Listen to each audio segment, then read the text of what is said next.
All right, there we go. Now I'm recording. There's my pencil. And let me minimize this. Okay, now I got. All right. Just start off with your basic outside shape. And then I'm noticing, can you guys see all this? Yeah, it looks like you can. Okay. I'm noticing right away that we have kind of a letter V. See how it shoots up there and shoots out to here, something like that. I think it's actually a little bit longer in composition than mine. I have an eraser. There it is. Okay. And so I have this big V and I have this. These are just my main lines. And I'll just put those out there. Also, I'm noticing, look, there's like a minor letter V right here, see? So we have V, V, and then look at the top. We even have another little split, kind of going like that. Kind of another little deal up there. So 3 V's. In other words, try to look at things and simplify them as best you know how. I'm also noticing we have a little path back here, and it kind of wraps around and it makes sort of like a letter C, like that. Can you see that? I'll draw a little darker. Oh, yeah. And then there is this big shadow going across the bottom, kind of like a big triangle, and I'll just let myself know about that. All right. And by the way, it doesn't matter what medium you use doing this. I notice Shelley likes to use markers. If you like to use charcoal or whatever, it's just fine. All right, so we have this guy moving off like that. By the way, I like these 99-cent store pencils. Remember when we used to have to buy the lead? Yeah. Oh, you're The pencil's so inexpensive, you might as well just get another pencil. Kind of gross, but anyway. Now I'm gonna just thicken up my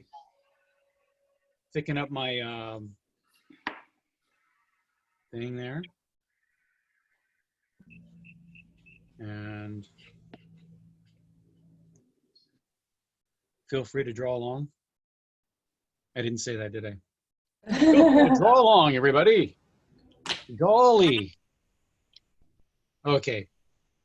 And then we have this guy going up there.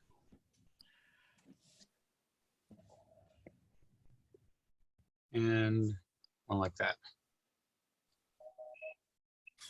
We do have some foliage in this area right here. I'll just, you know, a lot of the values in the green foliage right here are very similar to the values of blue in the background. So I'll notice they're there, but really the values are, so if we looked at this in black and white, you'd see that a lot of these values are very similar to these blues back here. Okay. Now here's the thing. We have all this light and dark. Yeah. And you should be able to hear him, but I have muted us, so they won't hear us talking. Oops. I can never get away from those blowers. Sheesh. Okay, there's another mountain back there. Okay. Now, here's the thing. We have all these light and dark things, okay? So, for instance, and this is what I study in a sketch, okay? I get my basic things up there. I got a few rocks over here, etc. Weeds.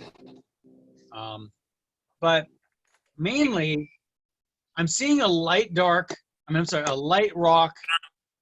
back here. Yeah. And then I have this dark here. See, now the dark doesn't show up unless it has something light behind it. So I'm gonna hit that, and it plays all the way up this. It's like a ballet of light and dark on this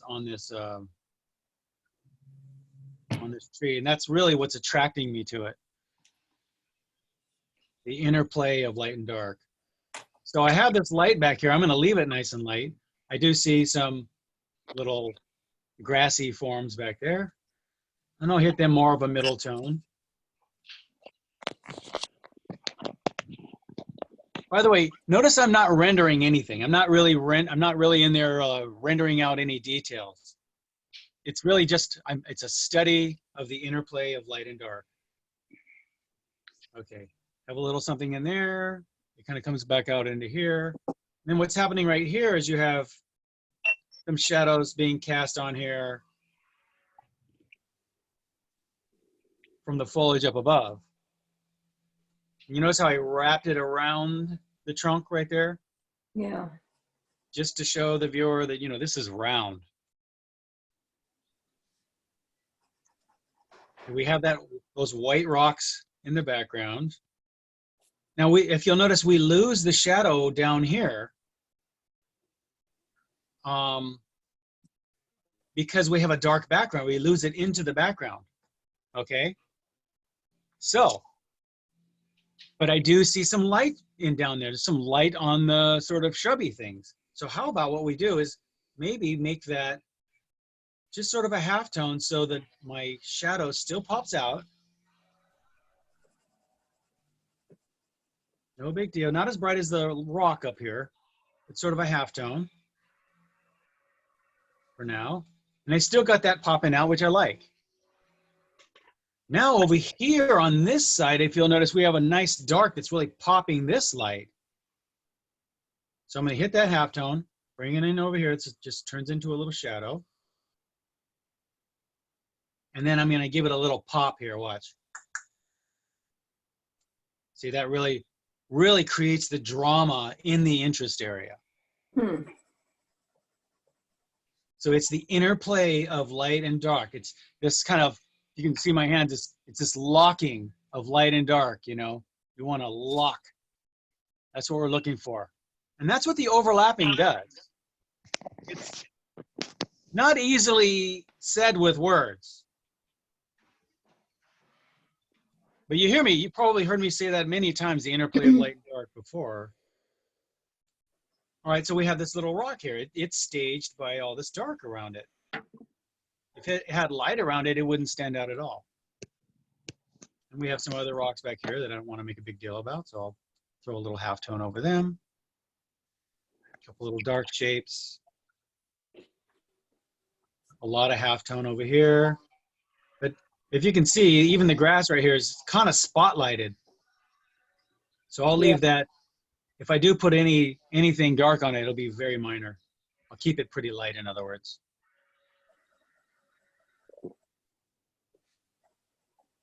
Now this shadow goes across the whole bottom.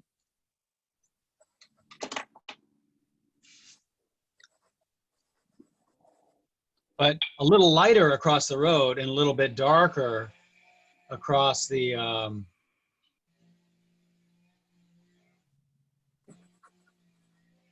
green. And here too.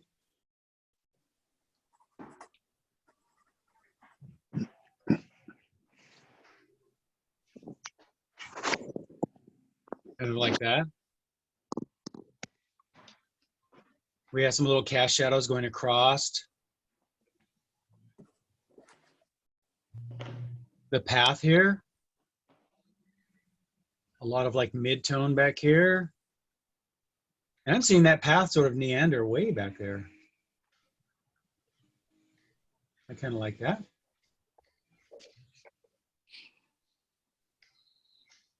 So as you can see, still no rendering, no, I'm not polishing off, and I'm not thinking of tree bark or anything like that. I'm just thinking of my basic shapes, values, and maybe some edges. Okay, we do have this Now, if you'll notice, I'm taking the shadow right here and I'm pulling it behind this here, locking them together. It's that overlapping that helps to lock things together.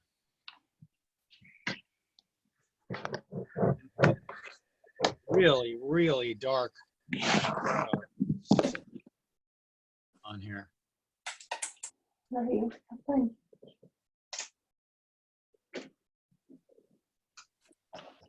Okay.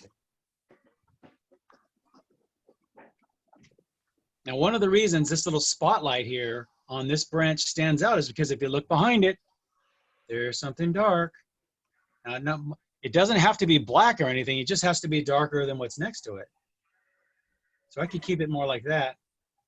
See how I made it a little bit darker right there? Mm-hmm. That's a little trick. So you'll see now, go look at great landscape painters and you'll see they'll emphasize an area where they need it to be, even if it's not actually true. They'll pop a little dark next to a light just to get it to stand out if they need that. Okay. Some little values here on the little mountain back there. The mountain back here, I mean, I'm not going to get into too much rendering on that, but it's basically a mid-tone, and we have a semi-dark shadow over here.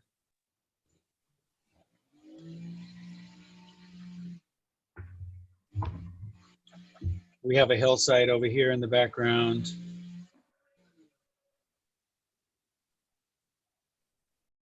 With some mid-tone on it.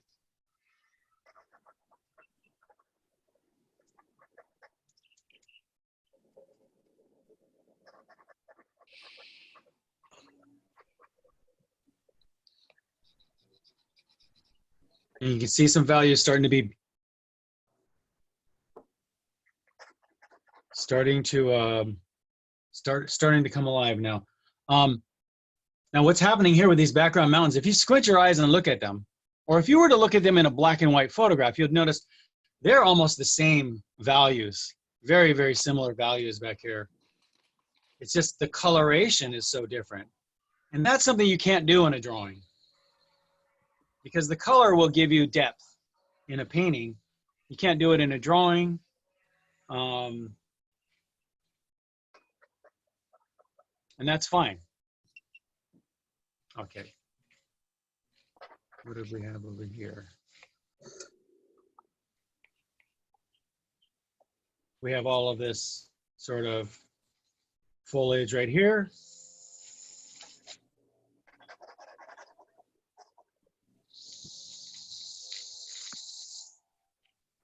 But anyway, I've sort of staged my areas out. Really going to go for some nice darks where I want them now. Definitely want a lot of dark in here. And this foliage right here is, I'm looking at this foliage right here as kind of an arrow pointing us back into the piece. So watch how I play it.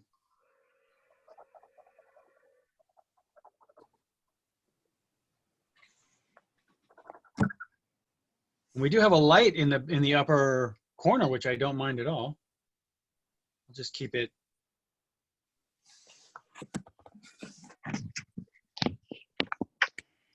This. There's all kinds of beautiful little branchy things. Now, if you'll notice this branch, there's a dark branch way back here in your photograph, and it's going this direction. It's going like this direction. I would rather, if I had my druthers, and I do because it's my painting. If I had, I would rather go more in this direction, countering this diagonal here.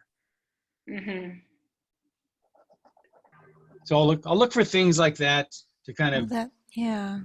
So it doesn't repeat, right? right. So it doesn't repeat this same diagonal over and over.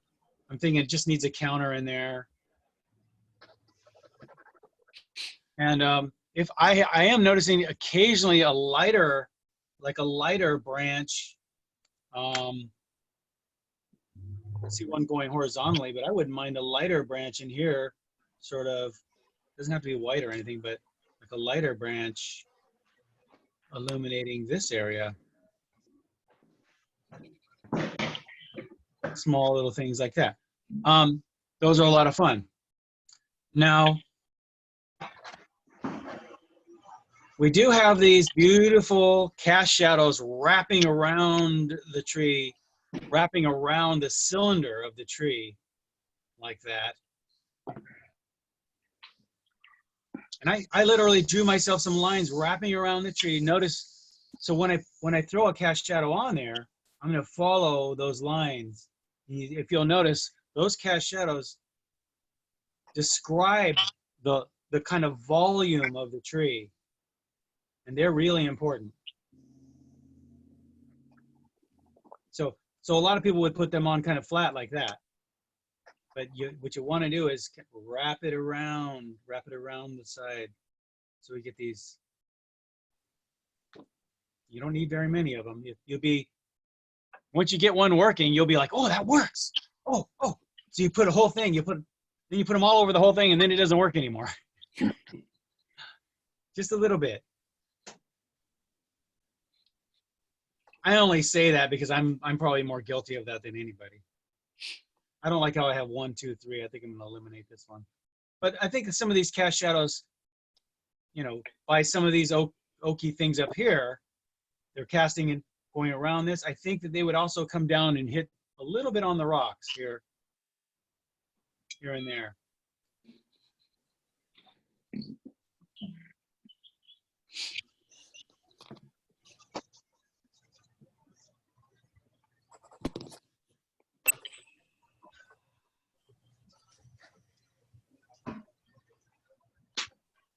Couple little rocks, and I think we're about good. Maybe a couple of little dark things overlapping the light here in the foreground. The sticky things. Look from, they're probably there in the photo. And then possibly the same thing happens as at the edge of the grass here, as it goes into the shadow. You may get some light things overlapping, and that might be a place where I hit a couple of little light sticks or grassy things. I look for them and then I use them. Usually they're there, even if sometimes they're not there and I make them up. Sometimes there's too many of them and I have to play them down. So but they're usually there. Whoa.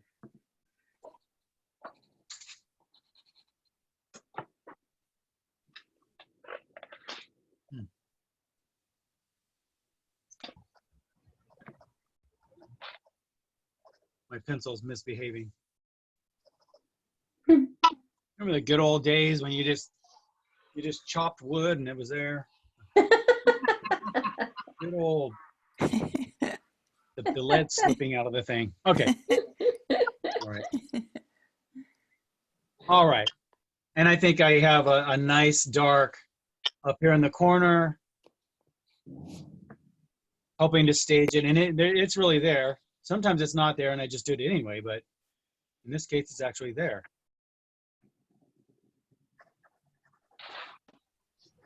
I'm glad I'm at the end of this thing because my pencil is just about ready to go in the trash can.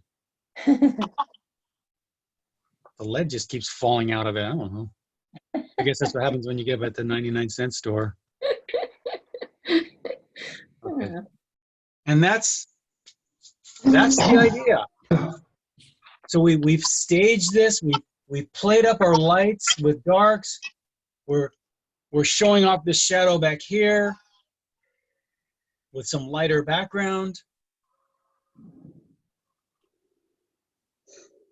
Here, the same thing. We're showing off this light here. If I wanted to really show off this light a little bit more, maybe come back and lighten it a little bit. without a whole lot of character. These are the things I'm sort of looking for. And so the reason, I don't always do a sketch before, especially when I go out and do plein air, but sometimes it's a good idea just to work these things out, especially in the beginning stages of learning how to do this kind of thing.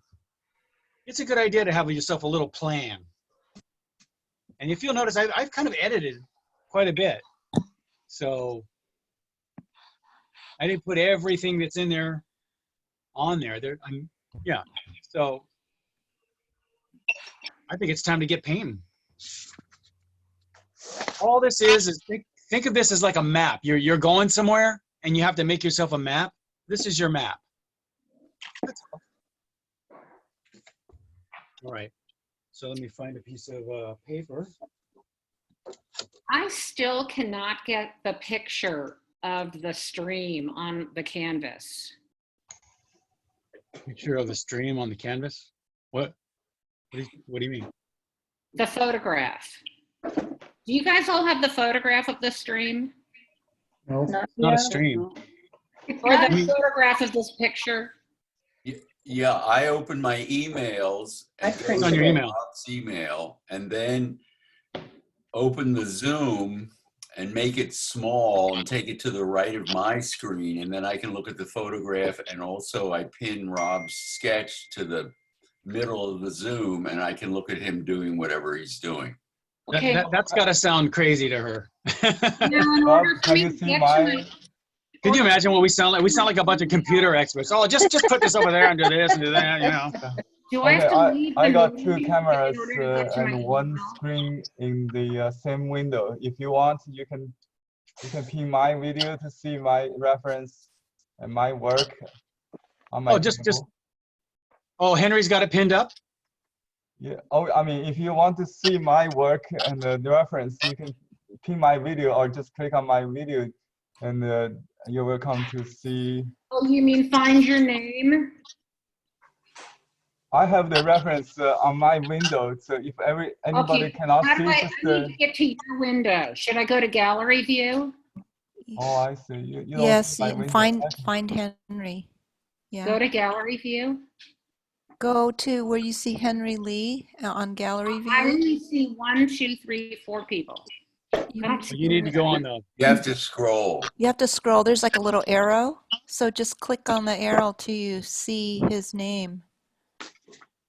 So when I speak, it should pop up, right? If you didn't pin Rob's, maybe.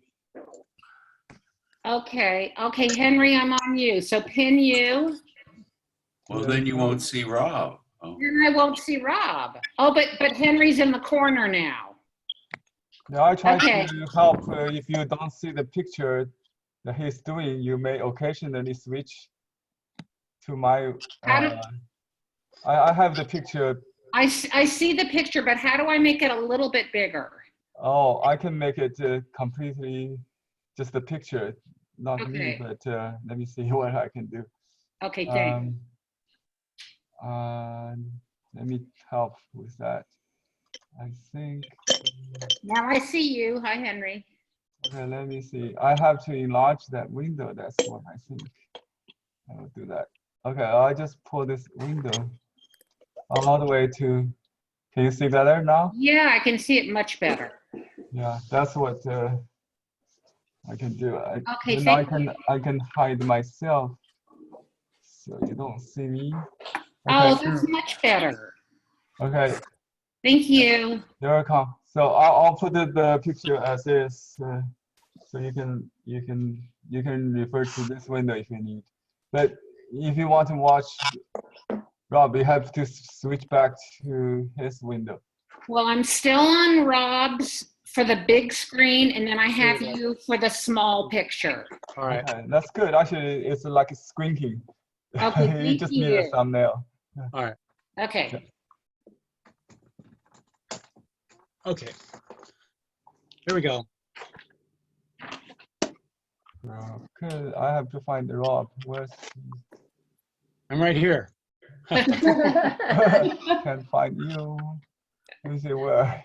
Okay. Speaker view. Okay. Oh, okay. Here, I pinned you. Yeah, I see a blank watercolor paper now. Yeah. There it is. All right. I'm going to go. So let's see. I'll start my tree about here. Let's see. There's my big V shape. I'm going to draw it just like I drew the small sketch.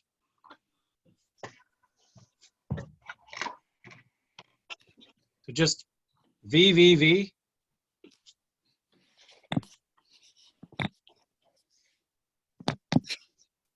We got a neat little crossover one there. That's neat. And I really try not to overdraw these things because I solve so much with the watercolor. Okay, something like that. We've got a neat little rock right there. A couple little guys back here. Okay.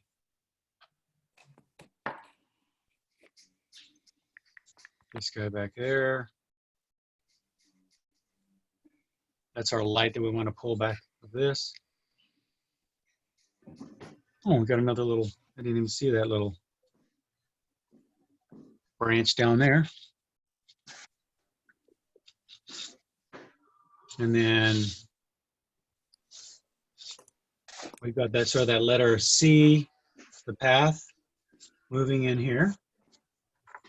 You're going really fast, Rob. Could you slow down? I do draw really fast. You know, Yeah. Can If you you see could the whole just- thing?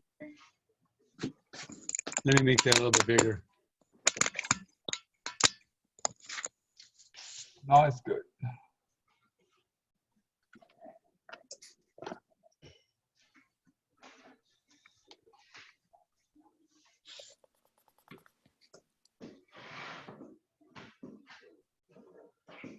And then I have this little guy over here.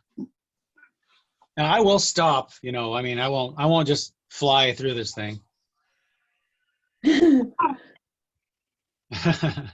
Really?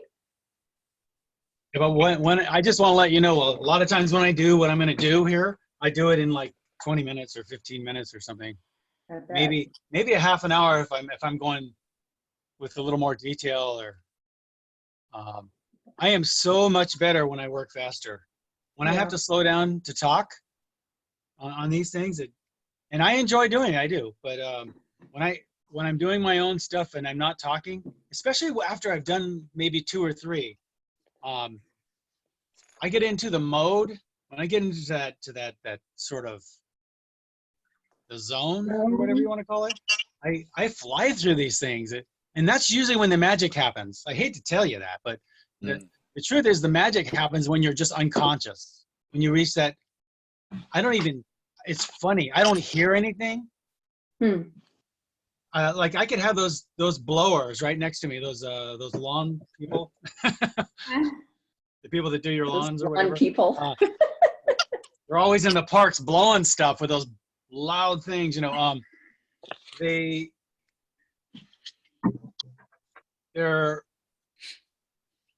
I don't hear that. I don't hear anything. I'm just gone. Yeah. Well, Nice.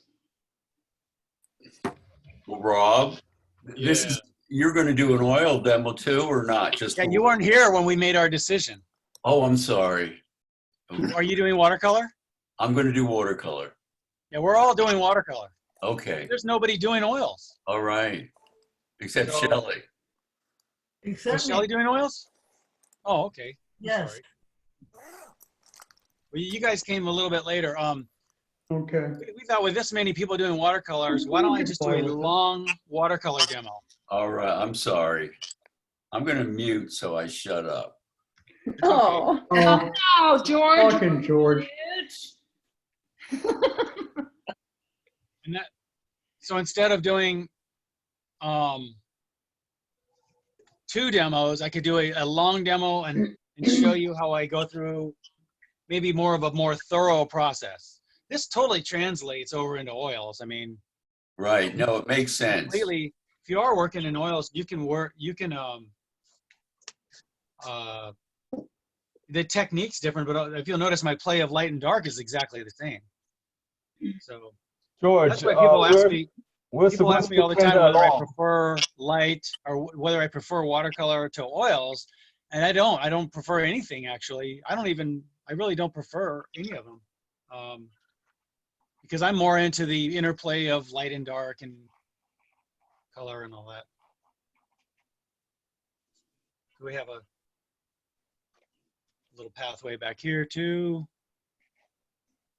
and we have that sort of counter.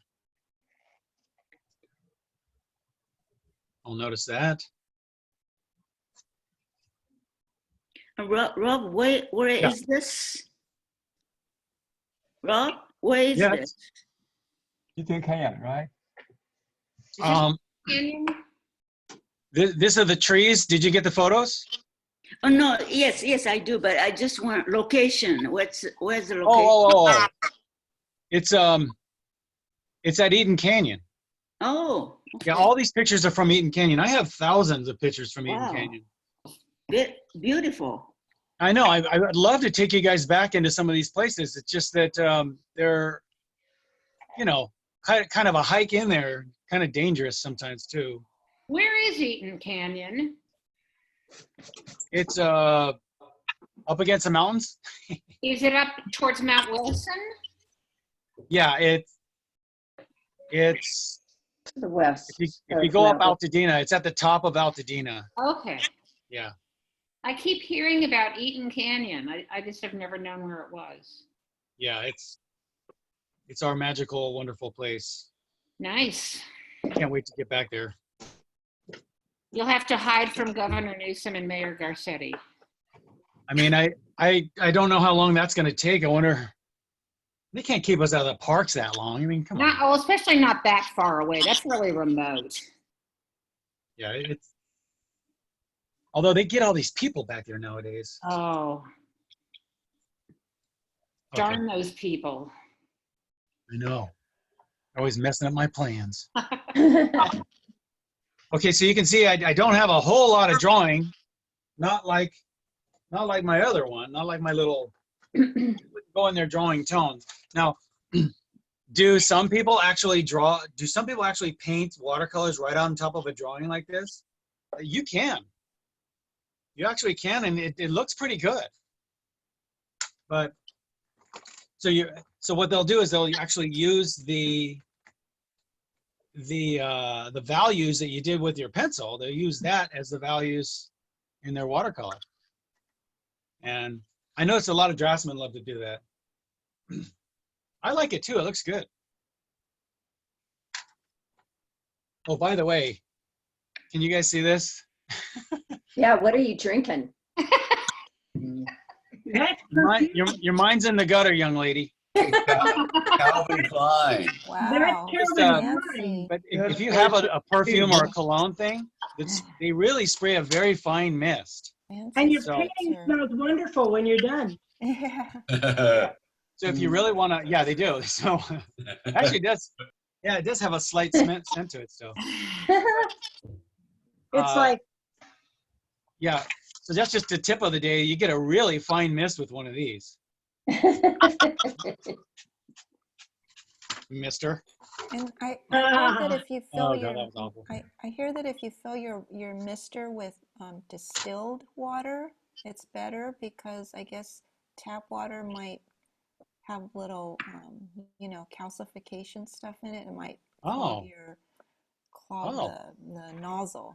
I don't know. That's about what I that? heard anyway. Or you could fill it up with vodka, and that'd probably clean the whole thing out. There you go. I've heard about those Russians. They use vodka for their water instead of because it doesn't freeze. I guess that's their excuse. Yeah. I'm sure, right? Okay. Now here's another thing. The question last week was, what are some of the pitfalls and advantages of working from a photograph? And the thing is when you're working from a photo, if you'll notice, just look at this photo. Look how black the shadows are. Yeah. Yeah, that can really be a problem. So when what I like to do is start off my shadows pretty colorful. And then work them down there. I'm going to get a little bit of color here going in the sky first. We've got a lot of green in this area, so I'm just going to. Is that ultramarine? Yeah, this is ultramarine. Okay. I'm noticing in the color of the photograph, it looks a little greener. Almost like a phthalo.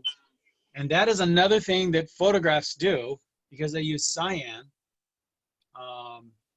They'll tend to green your blues a lot. I would just go with the color that suits your taste the best, and you're usually good with that.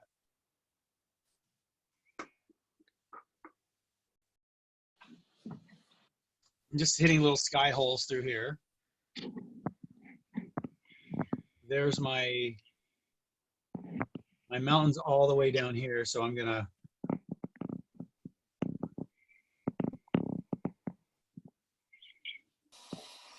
there we go.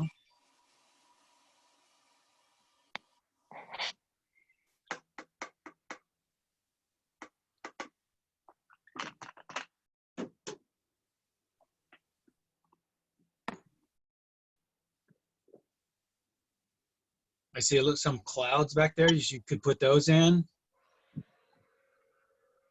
I've got my magical, wonderful cloud technique.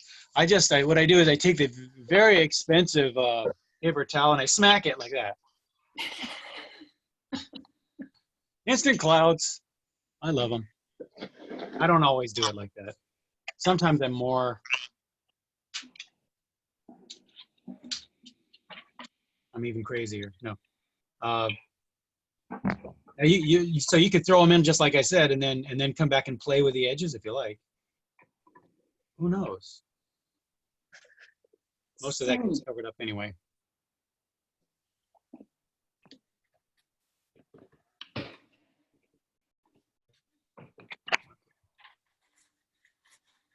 Sort of a pattern of blue in the background.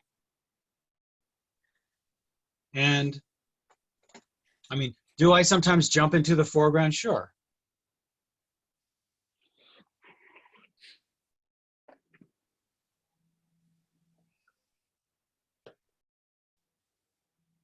But now if you look at the mountain, there are greens on the mountain way in the background, but there are very gray green, blue-gray green back there. So I would take your ultramarine blue, add a little bit of yellow, maybe lemon yellow, because that's a cooler yellow. And a lot of blue.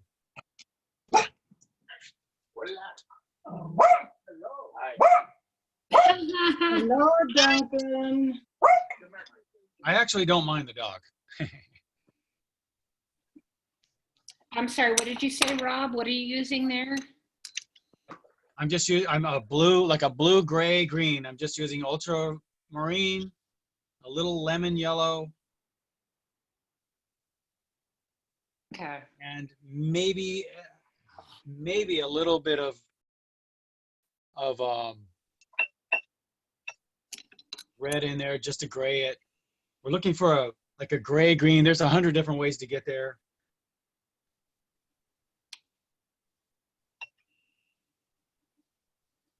As long as you're getting a gray sort of green, you're good.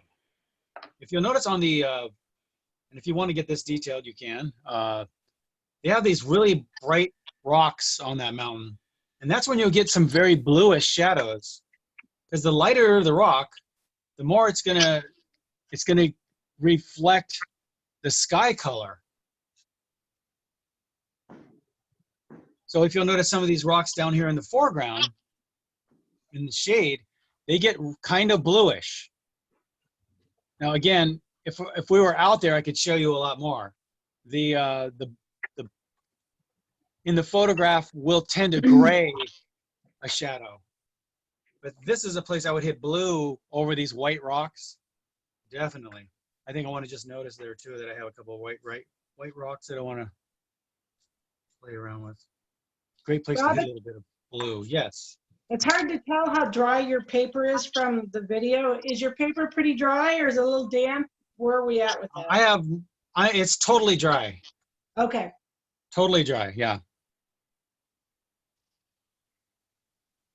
I'm working on totally dry paper.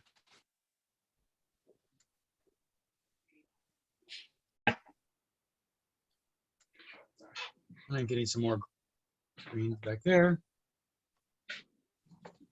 So now I would take actually the blue I used in the sky.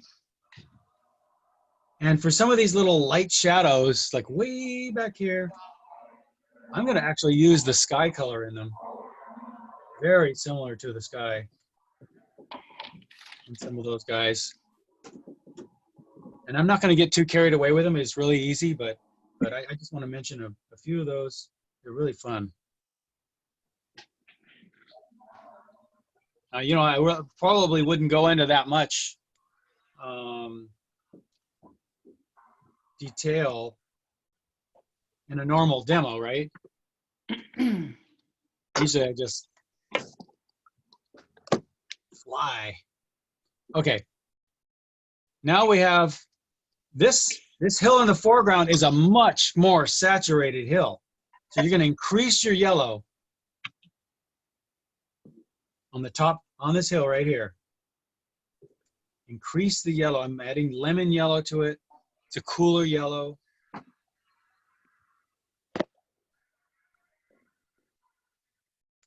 The thing is that you don't want that as yellow as some of your yellows on the tree up here in the foreground or maybe in your grasses. So it's kind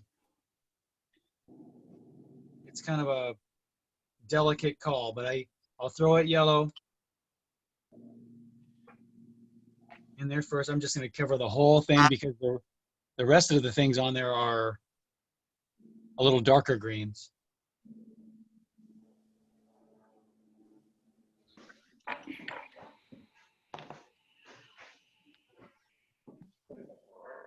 I'm going to carry this green back here, even though 90% of this is covered up with foliage.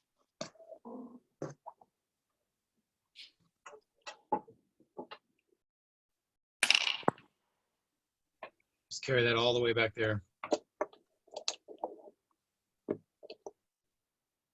Also remember your watercolor. Here's the thing about watercolor, right?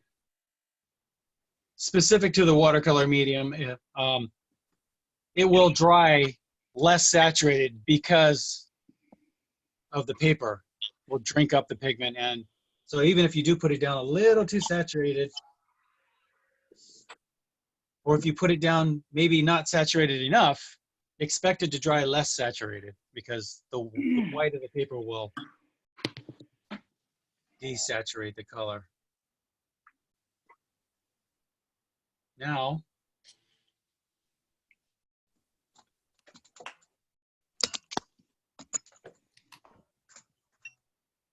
okay. Oh yeah, we have a big shadow here. There's like a little landslide on there. I'm gonna hit that in there.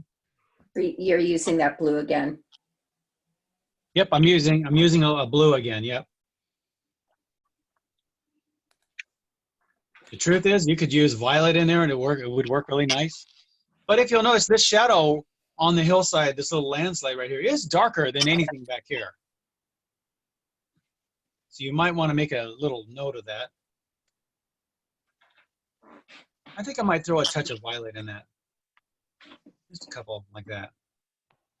Rob, could you repeat what you just said about the darkness? So this shadow on this little, there's sort of a mid-range hill right here with the little oaks going up and down it. Uh-huh.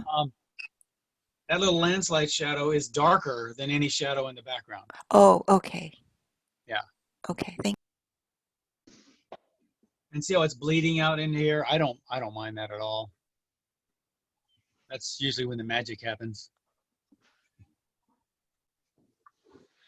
I'm seeing some shadowy things back here in the trees, way back here. I think I'm gonna lighten that up a little bit. by adding a little bit of water. And I might just dab it. Just want to notice that. So if it comes out a little bit too light, I can always hit a little bit more in there. All right, and I got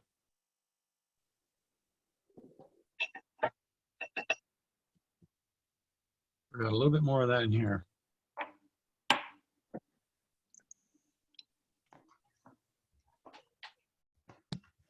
And we have down here some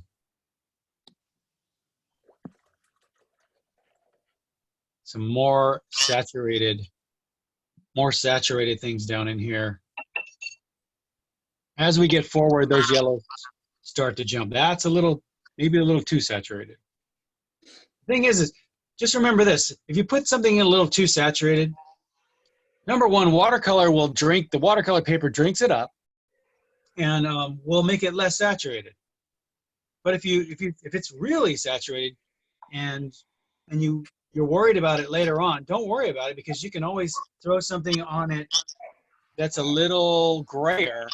You can glaze it down. You can glaze down your saturated areas.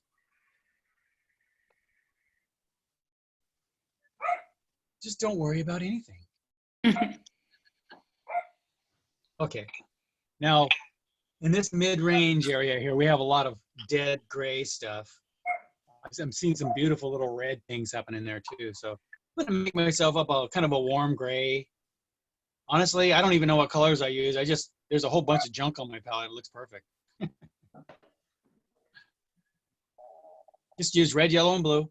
Any red, yellow, and blue.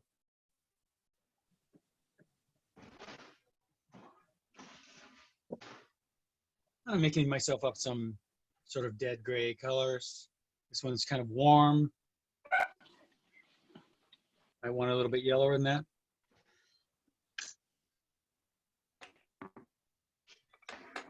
I've got this sort of meandering path back here I want to emphasize too. So I'm going to leave that white.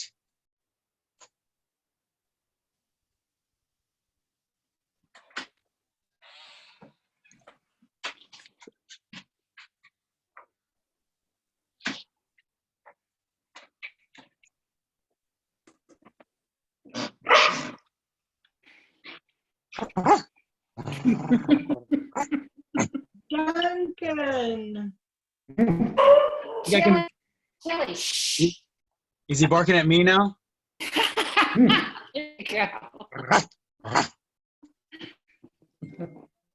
I like a little dog. What's coming out of your phone, Mom?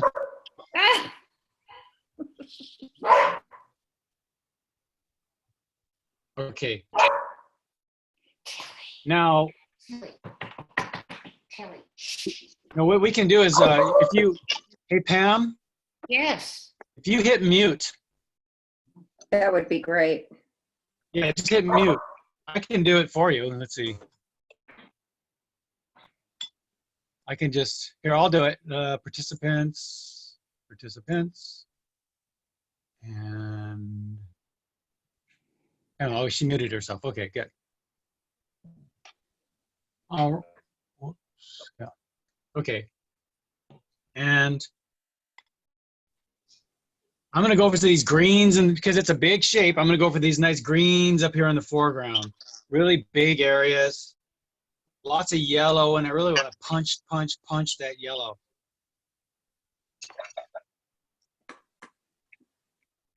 But I've got a path here too, so I want to just avoid the path, because that'll be a kind of a peachier color.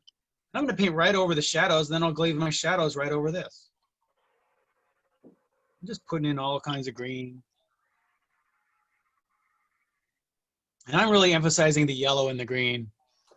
It's not that yellow, as you can see, but it is my painting. And I like that yellow.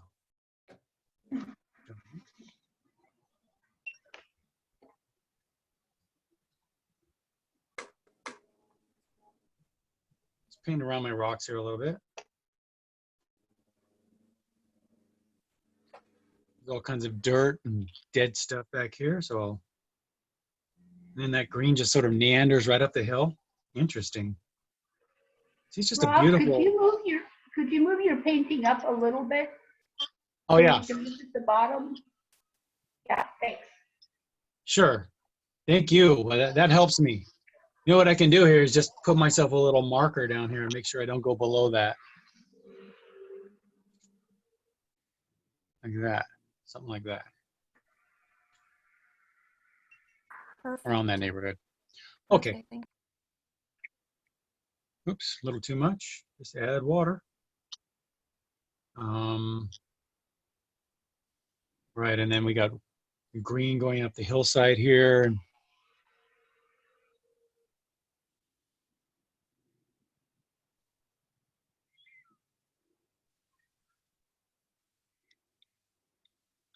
Lots of green behind this tree.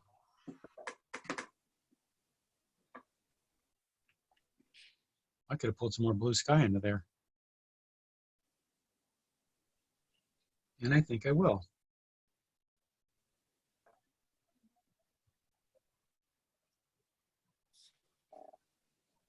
Pull some of this green foliage behind the tree here. Right over my wonderful golly jeepers. That's why God made paper towels. Okay. Around that.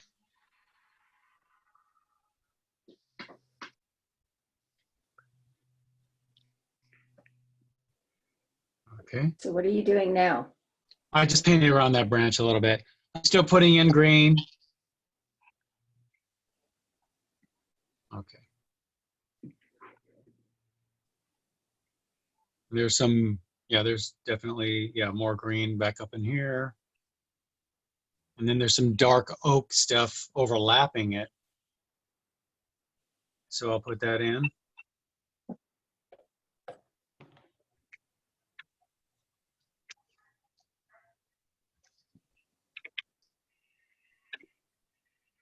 And there's some blue sky I missed right here.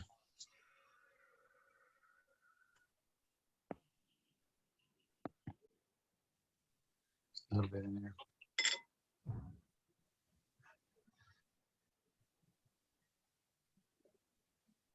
Okay. And I'm going to continue that green over here into this corner. Just kind of kick it right over the path.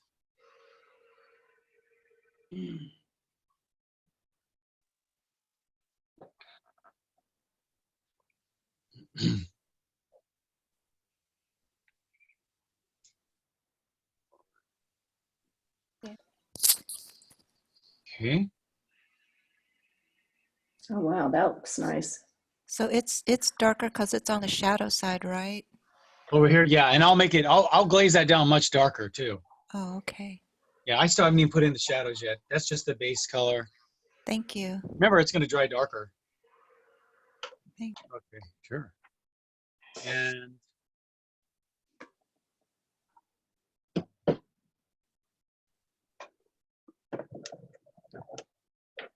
what else? Oh yeah, we have all this dead orangey stuff back here.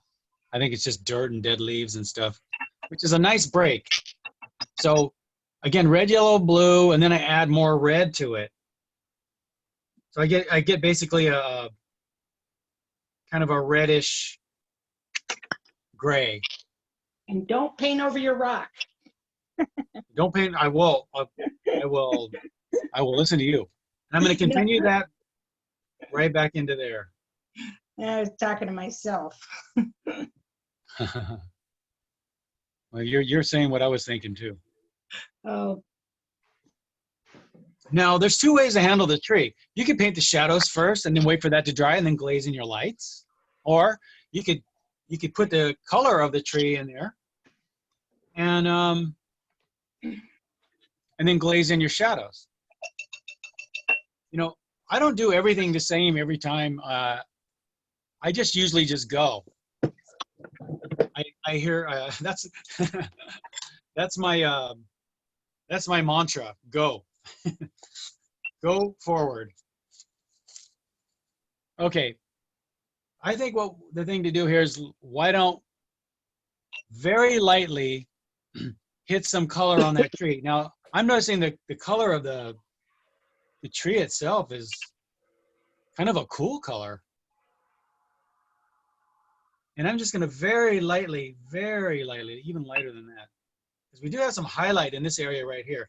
I think I'll just leave that area white, where there's a highlight right here.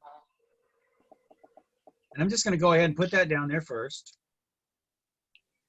and then come back with my shadows after this dries, which won't take very long. I'm putting it on very thin, just so you know. But everything I've done here is very thin. What color is that? Like a very faint violet. Okay, I guess it would be lavender. totally. Lavender. Which is just violet thinned out. Yeah. Yeah.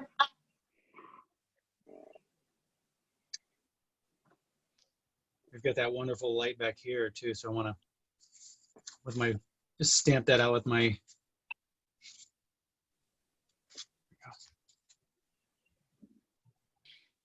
paper towel. We do have all this green foliage up here, and the color of the path. I think I'll do the color of the path first. Again, it's a very, very light, kind of an orange, a grayish orange. So, yellow and red to get your orange, and then add a little bit of blue. Right? I know I'm always joking about it, but it's true. Everything is red, yellow, and blue. It is.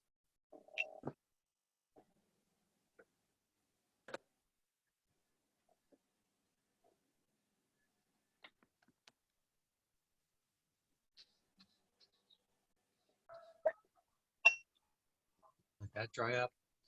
I'm going to go ahead and hit some of these greens in the foliage up above. And in keeping with the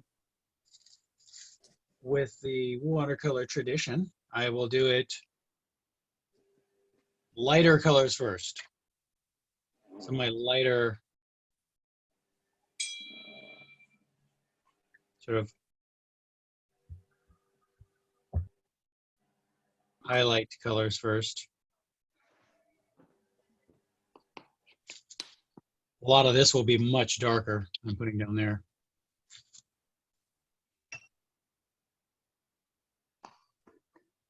Great colors. Wow. Yeah, pretty. That's a good start. Good painting start with a good start. When I have a bad start, I just feel like I'm saving it the whole time. You know what's amazing though? Sometimes you do save it, and that's really rewarding. When you have a stinker of a painting, you're looking at it, it's just going, oh man, this thing's not good. And then somehow magically you save it. That is like whew, one of the best. And these are just areas of foliage, the light parts. Oh.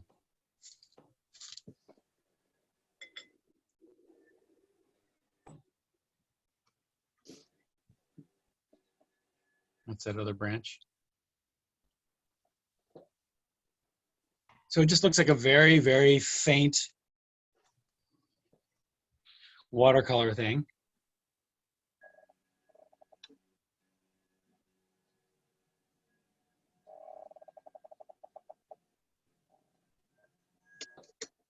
So this on this side.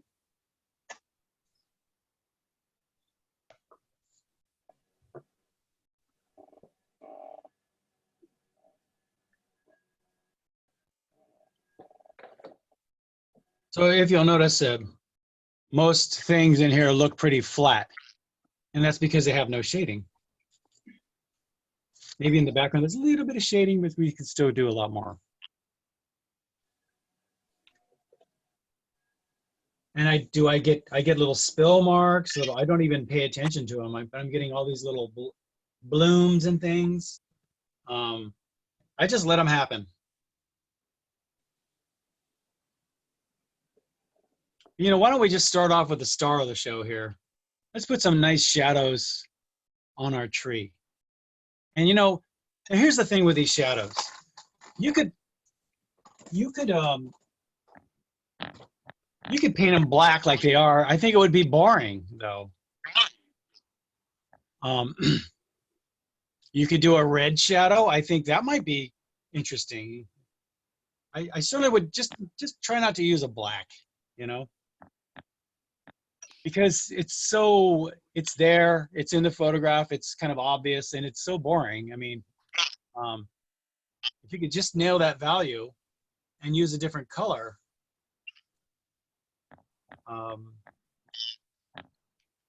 So I'm gonna go with, let me give this a test. Something maybe that's sort of violet. Let's see what a blue looks like. I've got this sort of cobalt blue. Let me try that. It's a lot like ultramarine. Oh, that's nice. Okay, I'm gonna go with that. And did you hear me? I instantly reacted to that. Yeah.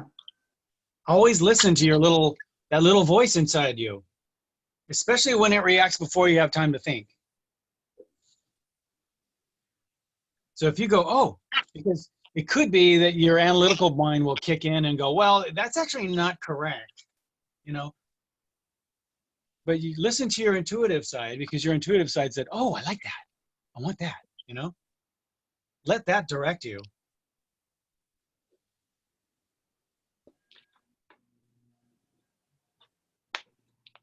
The intuitive side kicks in before there's any time to think. Is that ultramarine blue Yeah. mixed with anything else, or? You know, I had a little bit of violet on there. I just let it go right into it. Oh, okay. Thank you. Yeah. Now I'm getting kind of a hard edge as it's going into light here. So what I'm going to do is just take water. And what you could do is just keep an extra brush on the side there with just water on it. And I'm going to soften this edge just by adding a little bit of water.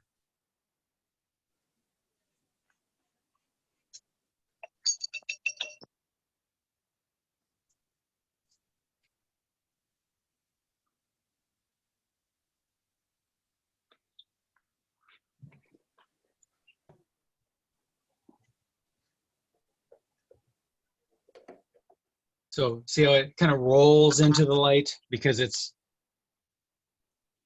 got a soft edge. With a hard edge, it just kind of steps back.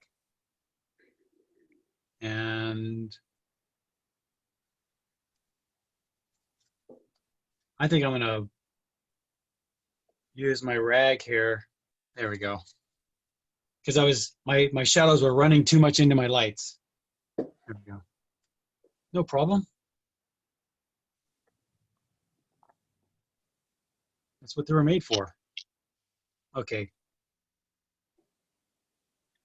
Some other shadows on here. Maybe, yeah, ultramarine here and maybe a touch of violet.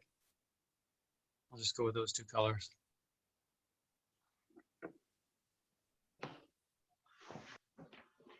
And we have a lot of light hitting this guy right here. A little bit of shadow on the side.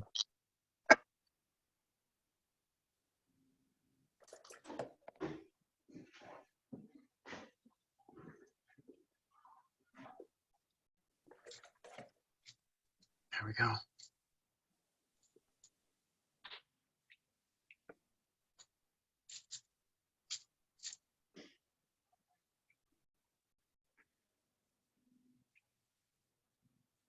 I got that hard edge there again. Sometimes I just leave them, but here's the other thing you can do. Just take a damp brush along this edge. And that gives you a softer edge.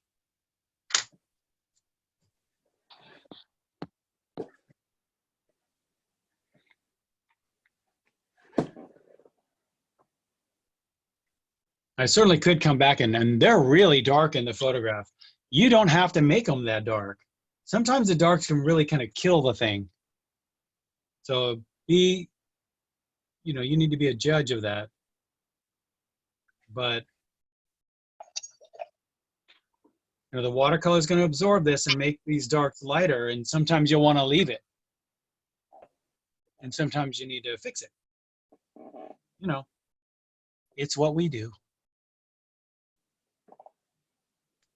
There's a neat little shadow underneath another branch there. I'm just going to take some water again.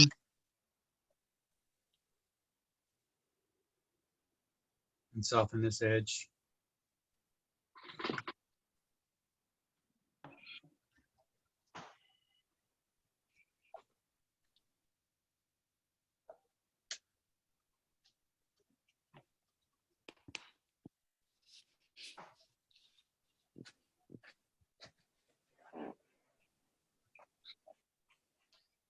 See, now this shadow right here dried much lighter than what's on the photograph. I'm going to see what I can get away with. I might have to punch it later. Make it dark later, but I kind of like what's going on there, so. I'm going to use the same colors on this guy over here. We have a shadow going up the side. Just crawls down there.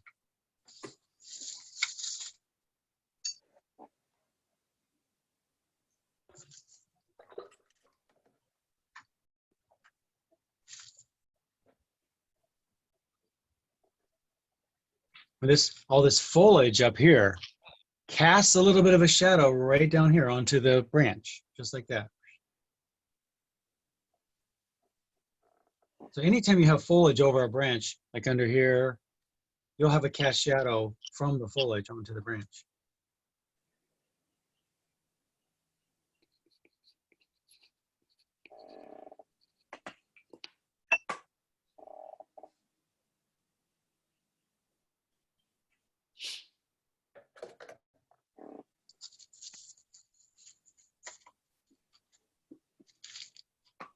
And I'll just soften those edges with a wet brush here.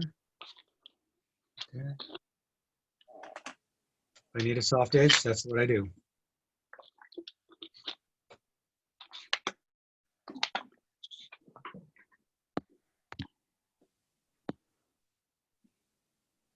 Hi.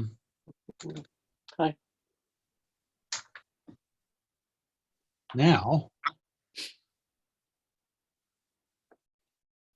we've got all this shadow here in the foreground. I'm going to use, a, let's see, magenta and a little bit of ultramarine over the path here. I'm just going to hit some of those. We're getting all of this.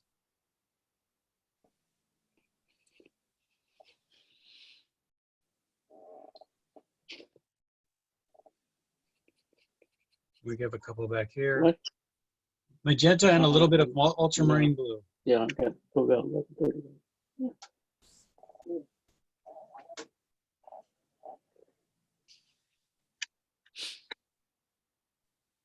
I can really feel the blue in it too.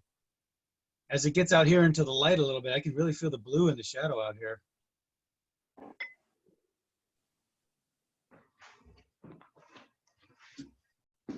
So Rob, do you remember the colors that you were seeing when you were out there? I mean, because I don't, I'm looking at this picture and I kind of don't even see that as those shadows as reddish. But I mean, do you remember that when you're out there? Because you were out there? No, I just think it would be a better color. Okay. Because it's so gray. Right? Well, I'm looking at it, it's so gray. And I know the path is warm, so I want a warm shadow. So I just went with that color instead. Gotcha. Yeah. Yeah. It makes it a nice. Just a gut decision. It makes it a nice variation from the tree shadows. That's really nice. Where's my dish? Let me get back and look at this from far away. Okay, nice. I had a little dish. Darn it. Oh well. I could go in the kitchen and get a dish. Or I could use my coffee cup. Oh gosh. Okay. Just need another dish to put some water in. I do that on occasion too, but it's usually not intentional. Oh, really? Yeah, I wonder how much pain I've drank, huh? Right? Like, uh-oh. I didn't do that. No, I'm just not going to believe I did that. There we go.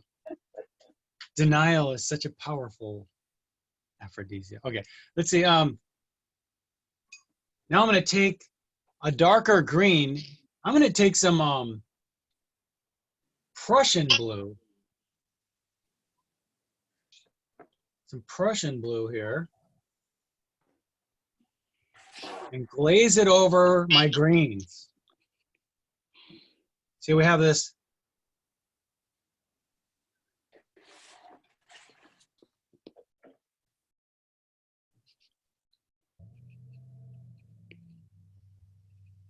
We're here, and some of them kick up like this, the little grasses. Kick up over the path like that. Give you kind of a shape sort of like that. And then they run over to the other side of the path.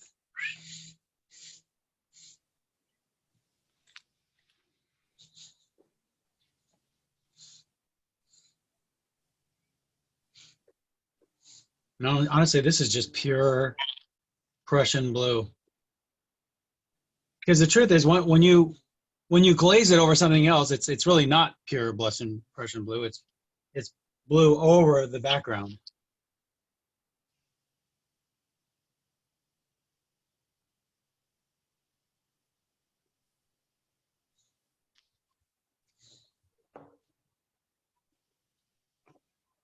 Yeah, some of these light, you might get a couple of light streaks in there.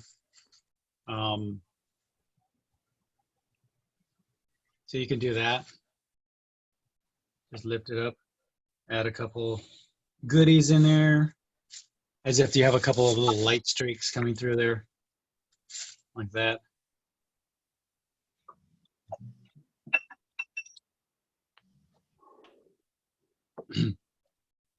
And those are cast by trees and things over in the background here. And they do cast all the way across the piece. And most of these little guys are in shadow. I do have two rocks the same size here, but I will cover them up with shadow. But not the same color. I'm not going to use this color on them. I'll use more of this violet on them. I could have used the same color and the value would have taken care of it, but I think a different color on the shadow on these rocks would be funner.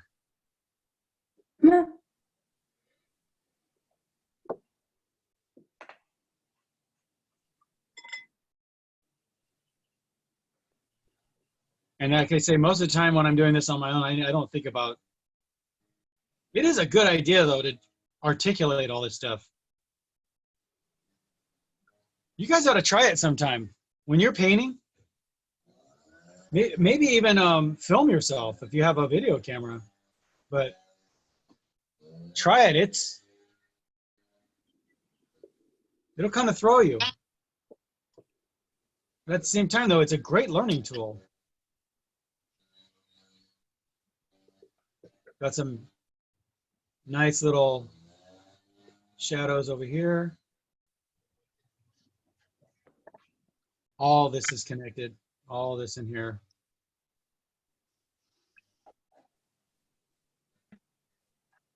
Those are dirty in the dishwasher. The dishwasher is dirty. What was that? Sorry, I'm just making sure he doesn't eat off of dirty dishes. Oh yeah. Don't do that.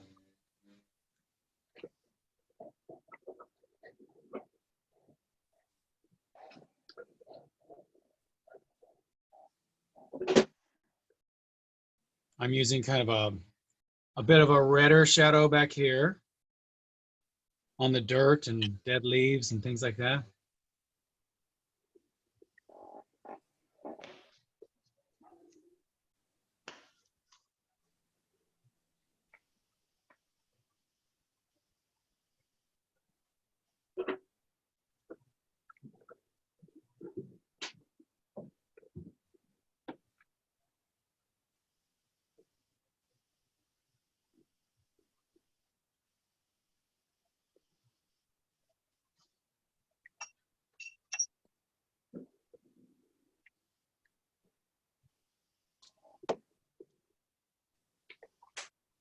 If you notice, I took this shadow up and over the background right here.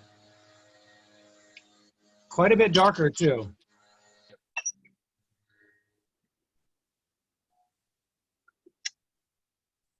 Well, I can't wait for this lawn blower. Can you hear him? Sorry. Oh, there he is. They never leave me. It doesn't matter where I am. Even at my own house, I can't get away from them. You know, I watched this YouTube video cooking guy from San Diego, and he has the same problem. I mean, everywhere I am, they are. They follow you.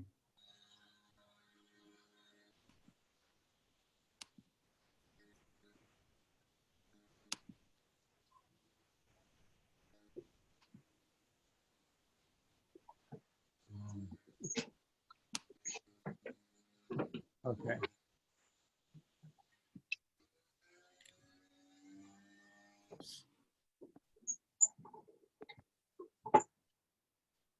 We have some bluer shadows over the rocks. And because the rocks are lighter, you're going to get a lighter sort of shadow over them. That kind of thing.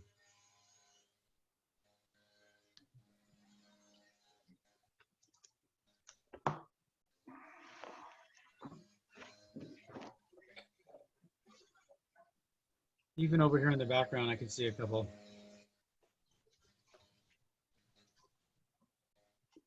Pull some of this shadow up there. Here too.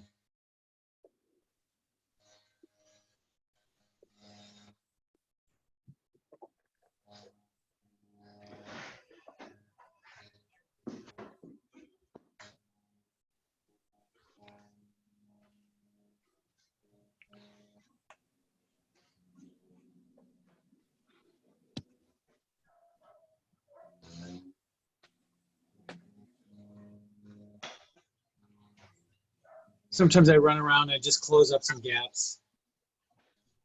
Little white areas. I mean, I like to leave some, but there we go. Just closing up a couple of gaps there.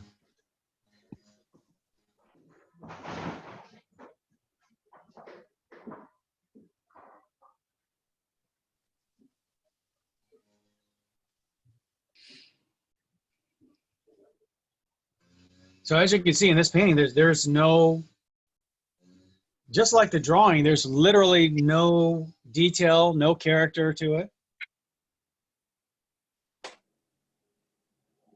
Because we're just building forms right now, just building forms in the way we want them to look. What I'm going to do now is on the foliage up above here, we've got some deep shadows going on in there. I'm going to hit some of those and some of the midtones too. So I'm going to use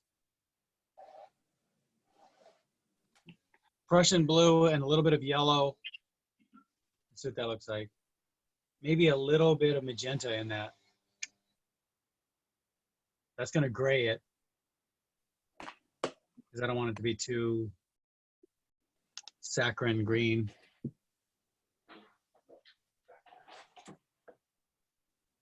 I'm using more of a dry brush method here because see those oaky leaves? They look kind of dry brushish. Is that a word? Dry brushish? Dry brush-esque.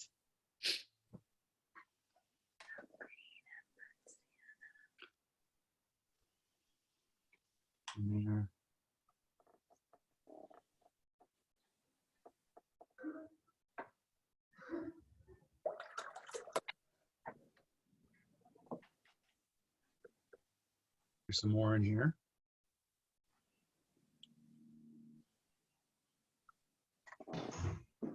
Now, as it comes into the light, I'm going to hit something a little bit lighter. See? You dry brush that in there too. So you have light, middle values, and some darks. And I'll probably, I mean, in the photo, they are much darker. Just remember, the photograph usually lies, but, you know, sometimes you do need something a little bit darker in there. I might wait till later and hit those, I don't know. Okay.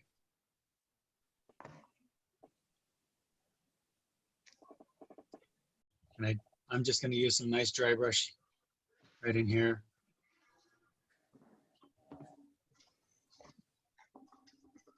Nice dark. I mean, I love how the dry brush just gets these oaky leaves, oaky leaf edges.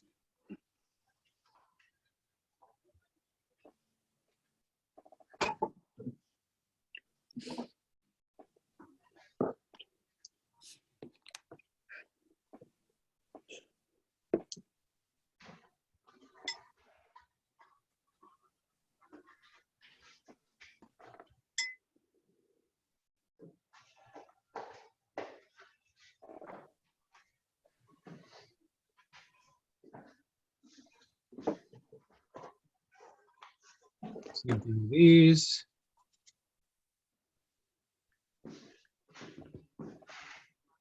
Just kind of scrub those in.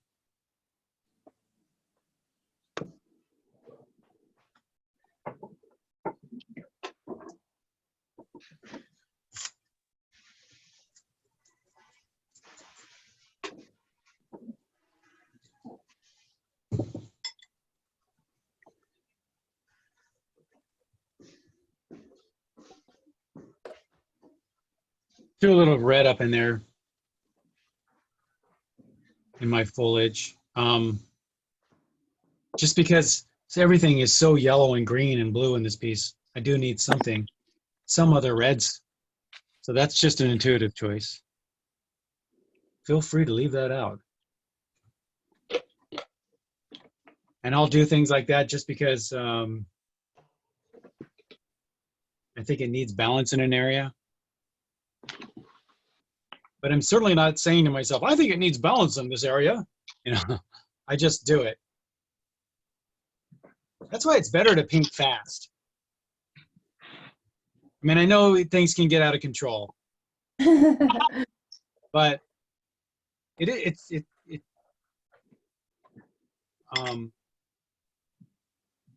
that's only because you don't have a grip on technique yet, and you will get that. You will get that. Technique is actually not the hardest thing. I don't know why people think it is, but it's really only amateurs that think that technique's the hardest thing. There's so many other things that are just so far,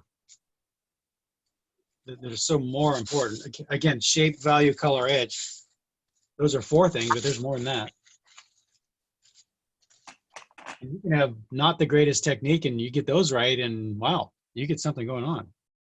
On the other hand, you can have great technique and not know about those things and you get something that's kind of, I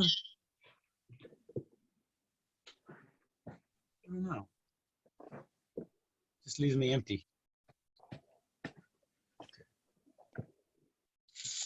All right, just using some You see I'm kind of cradling this edge here, like this. Come on in, come on in. There you go. Just staging my light here.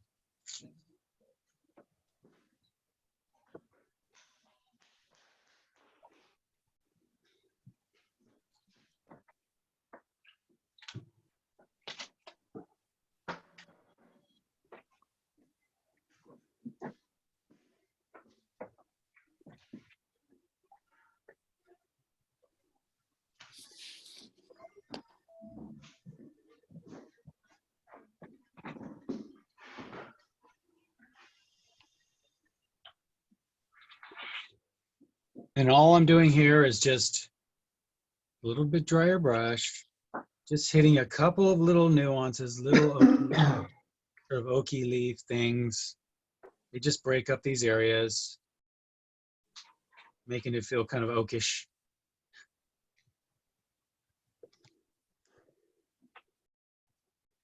They go really fast because there's not very many of them. Otherwise, I mean, you could paint every oak leaf in there and you'd be here at 5 o'clock. You'd be like, I got this area done. Here's something. Again, that interlocking of light and dark. Watch what I do here. I'll take a little bit of this oaky stuff, oaky leaf stuff, and take it right over this light.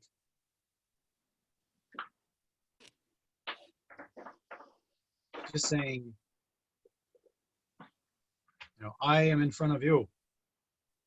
And I do the same here. Well, we do have some nice little darks. In fact, I see a really interesting, really pretty tree branch right here.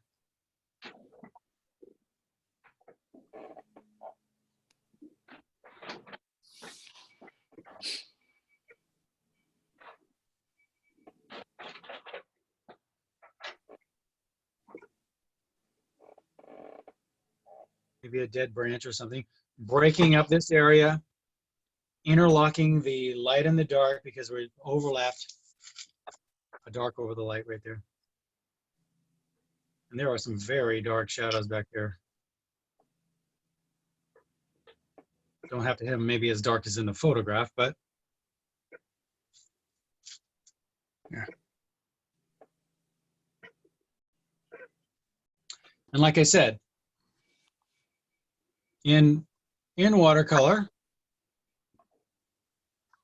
I might come back and after this is dry and sort of lightly dry brush some other things in there. Just to, when I want a little bit of dark in an area, that's all. Darks here and there.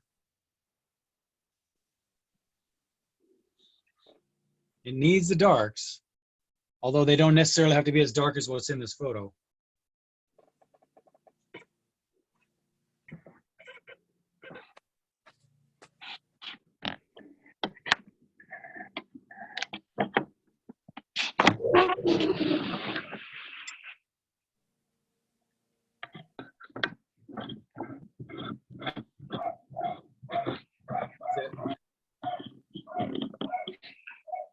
So here's my little counter diagonal we talked about earlier. I'm going to hit that in there.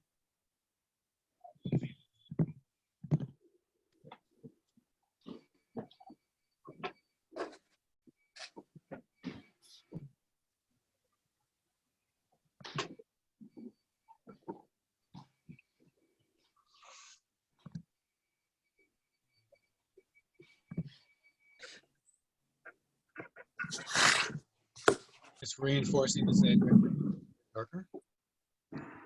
Probably do that a few times.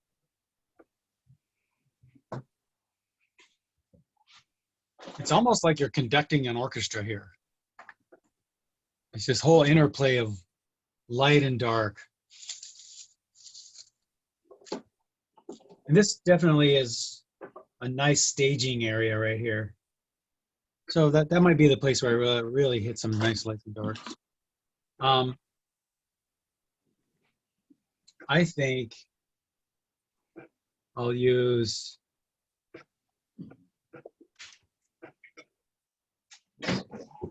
magenta and, what do you call it? Magenta and ultramarine blue. And pull some of those around, those little cast shadows around my form there,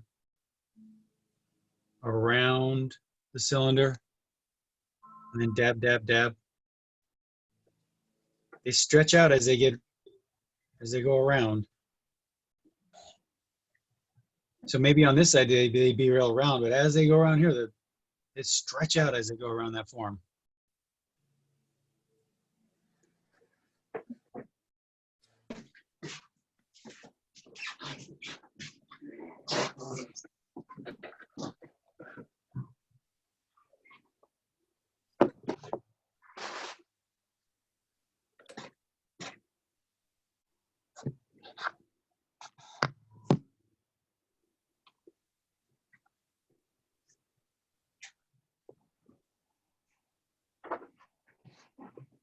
I'm gonna get a couple down here.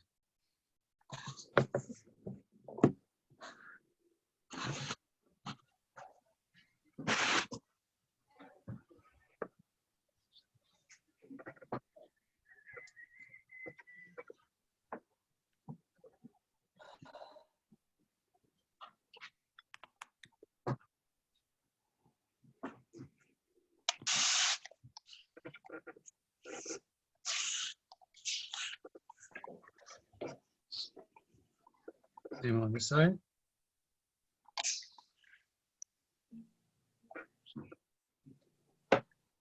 They'll be shooting down the trunk. There we go.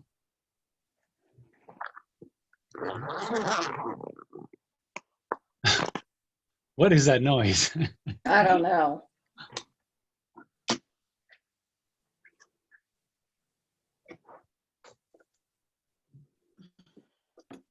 Rob, I haven't started. I haven't. Hello? Yes? I haven't started yet either. I've loved watching the demo. Oh, okay. That's fine. I'm just watching the demo too and taking Notice I'm reinforcing my darks and the shadow down here. Now, remember I've told you before, as a cast shadow will get lighter as it moves away from the object casting it. So I'm getting them a little bit darker over here because they got these little grasses here casting shadows in there. Something like that. Just little guys like that.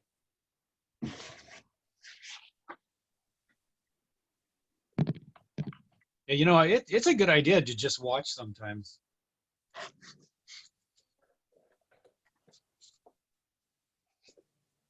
There's plenty of people on YouTube. You could watch them all day long.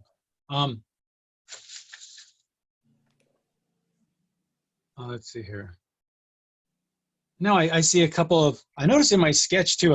I had a couple of little branchy things going up this way, and there's a whole lot of like foliage and things going up over here. But I liked how that broke up the light, so I threw that in. A couple of those. Not there.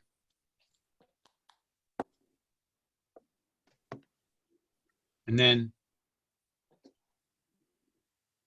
come back and it's a little wet. Get some oaky things. It's just looking for a little bit of breakup in this area.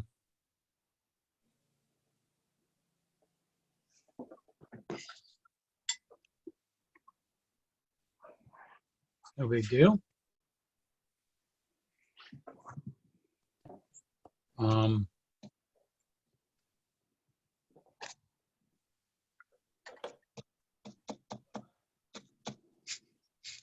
Let's see. How does that look from far away?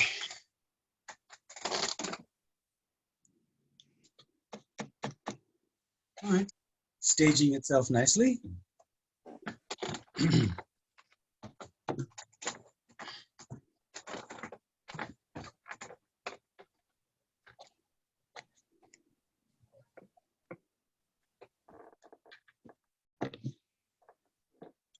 Now we have another branch in the middle here.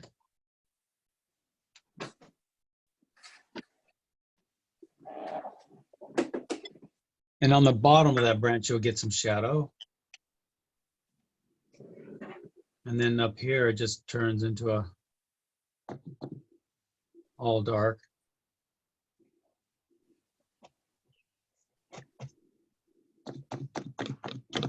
And I notice a few things happening up here. They're all beautiful, and they're just working to keep your eye into the sort of tunnel type composition we got going here.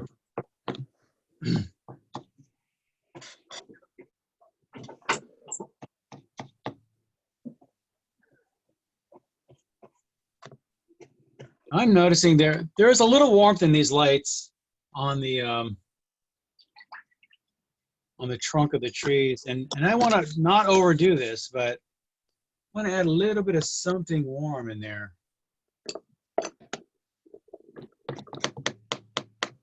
Just to take the edge off that, maybe a little bit more than that.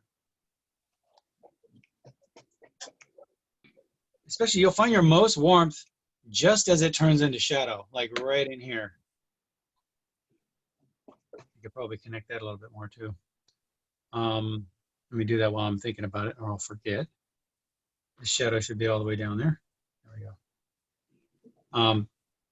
You see what I did? I just added a little bit of warmth to that mid-tone. Try not to put it over your highlight. Keep your highlights nice and bright.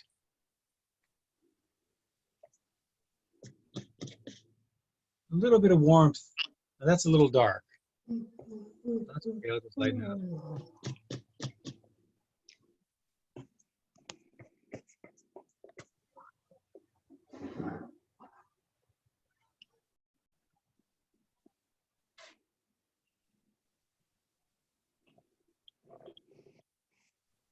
I'm going to stage this light a little bit more with something just a touch darker behind it.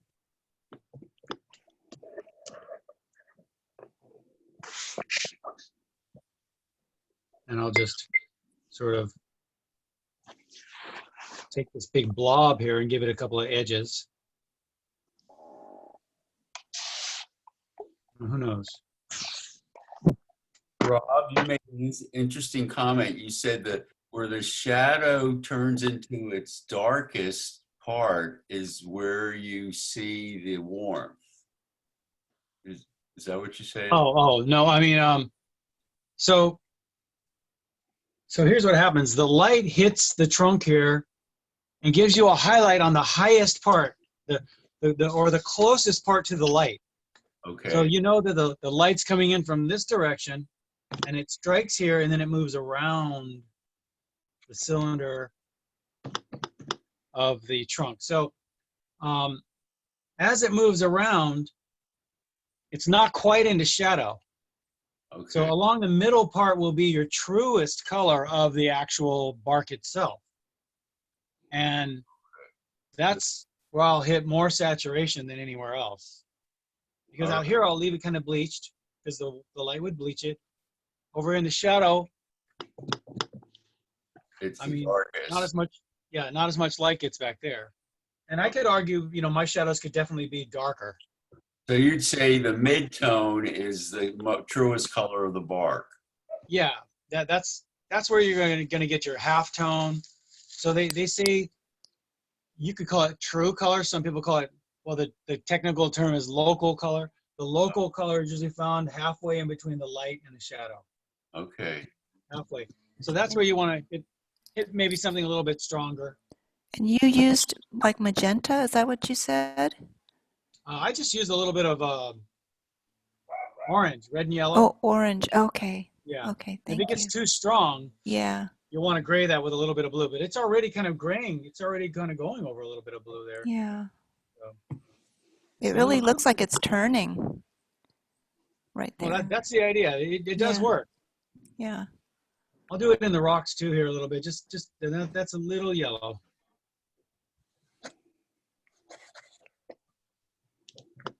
Just to give them a little bit of color. You might get some because the rock itself doesn't have really much color of its own. Oftentimes the halftones, even on a white rock, you'll see will kind of warm up a little bit before they turn into shadow. It's so interesting.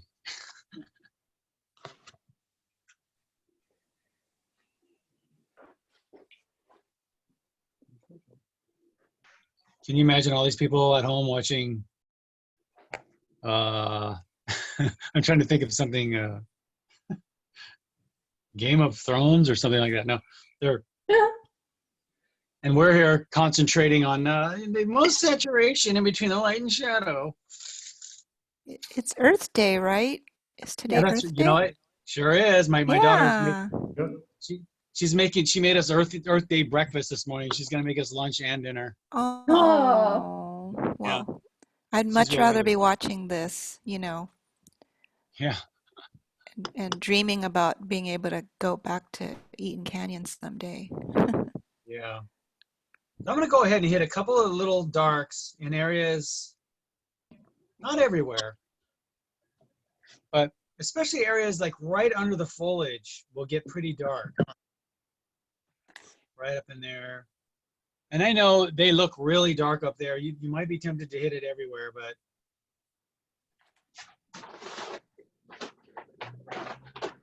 like that. Now what I'm gonna do is just take a little bit of water, very little bit of water, just to soften these edges so I don't have all these hard edges.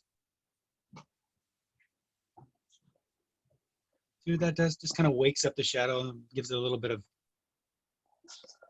not all the same.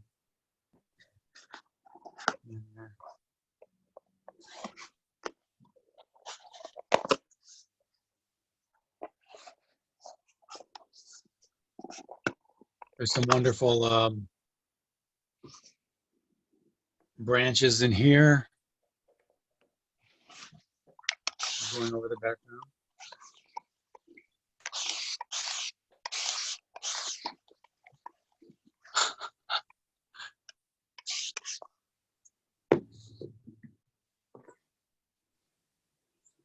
Kind of things. And certainly could work on the background a little bit more.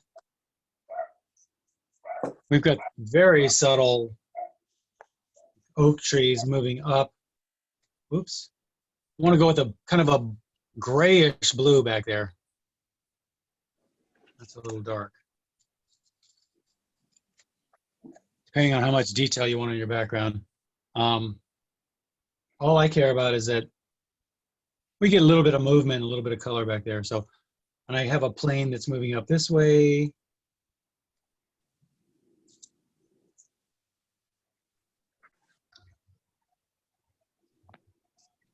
Otherwise, I would put a lot more detail into the background.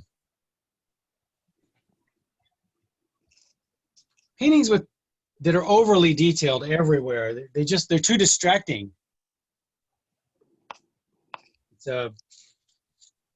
It's too much. You want to also, you want to have areas of detail and then areas where the paint just is paint. Paint being paint. If that makes any sense. Sometimes I think Rob, are you making any sense?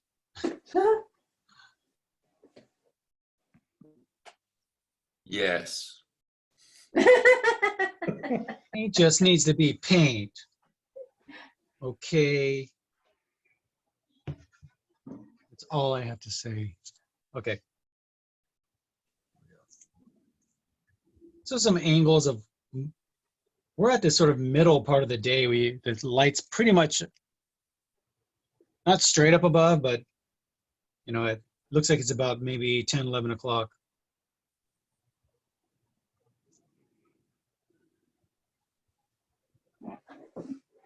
Some of that color on,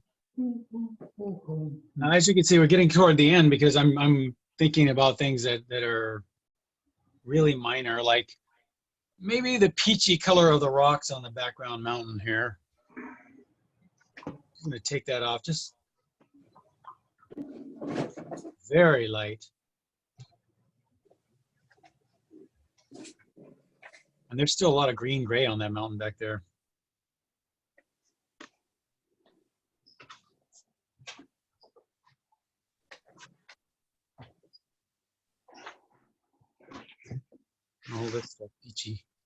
a peachy.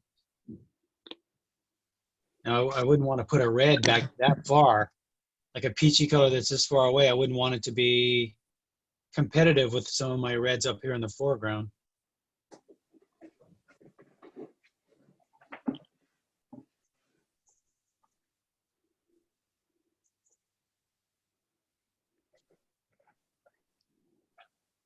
So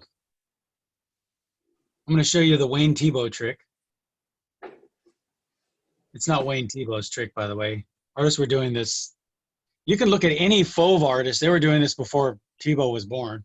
But, or maybe not. He's an old, he's like 100. But a great place to hit some real saturation up in your foreground is right along shadow edges. So watch this. Let me really juice that color up here. Just with an orange. Right along these shadow edges, see what I did there? Can you guys see this?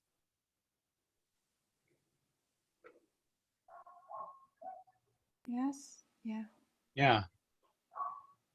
Oh.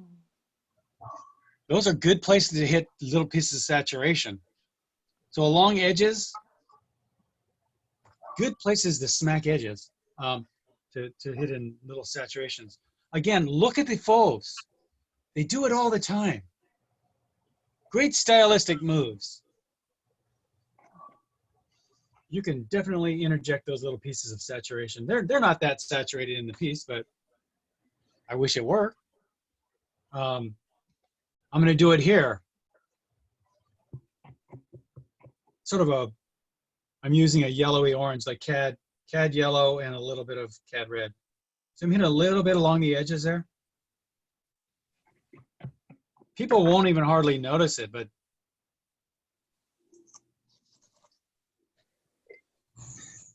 edges are really important. The further on you get into this watercolor or any game, really, edges just become really important.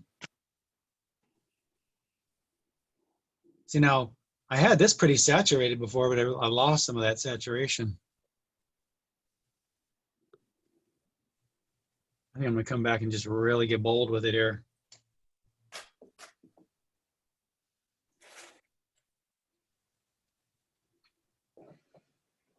Cad red and a little bit of yellow. I might just leave that.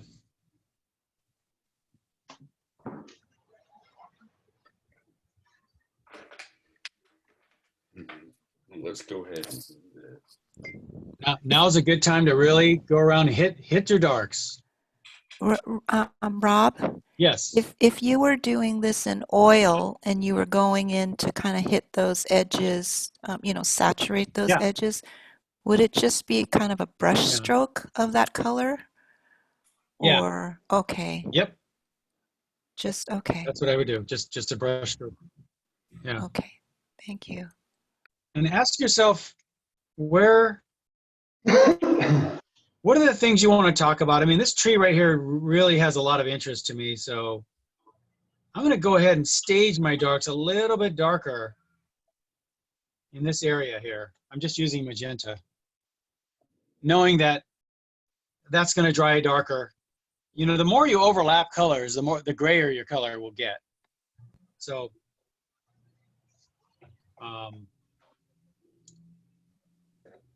maybe I want a little bit of something darker in this corner here. In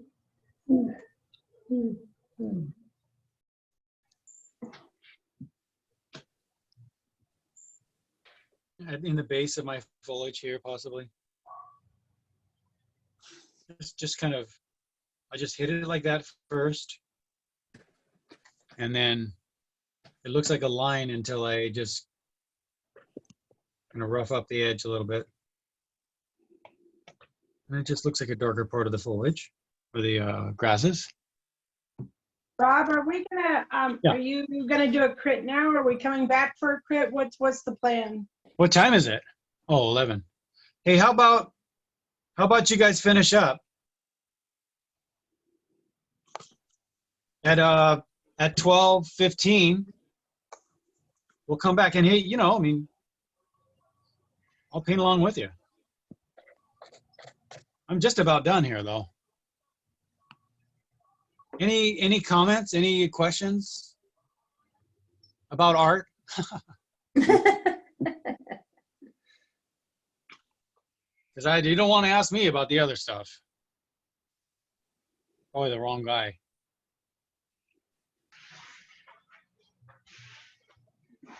Yeah, I'll do little things like that. Throw little things over the path like this.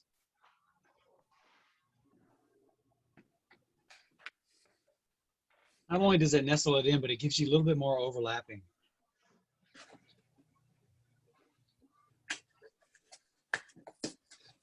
To create depth.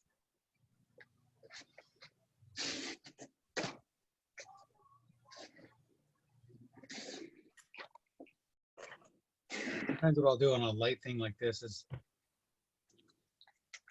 throw a little stick over the front of it. Yeah, I'll see you guys at 1:15 then. Okay. I'll be back. Thanks. No problemo. Some like dark over the light. Maybe. Now, if you wanted a light over the dark, where's Mr. Gouache? Uh-huh. I don't have white.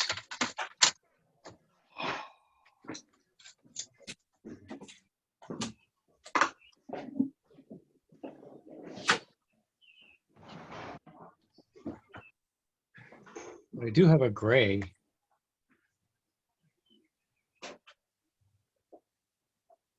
So for an area like this, I might throw something light.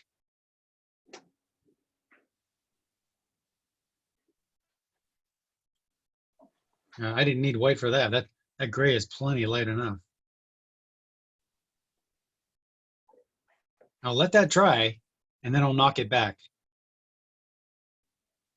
Which is what I would do with white too, but I was kind of hoping this gray would be a bit darker. And I'll do that just to get a little more overlapping. And again, the interplay of light over dark. So we have a lot of dark over light, dark over light, dark over light. How about a little light over dark? Yeah, that really looks nice. Yeah. They can really, they just interlace things. Like here's another one. Maybe I could throw something over here. Huh. You know, something like over in that. Not too many.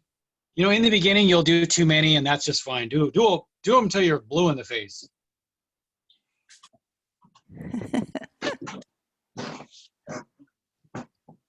Speaking of blue, I heard. Did you hear? One of the things with the COVID-19, if your toes start turning blue, I heard that. Yeah, I heard that too, or purplish or something. Yeah. Ugh. Really? Yes, that's another.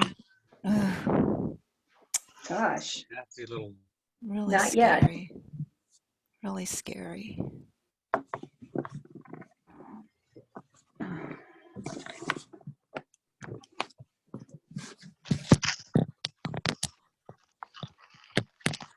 So I'll let those little lights dry up a little bit.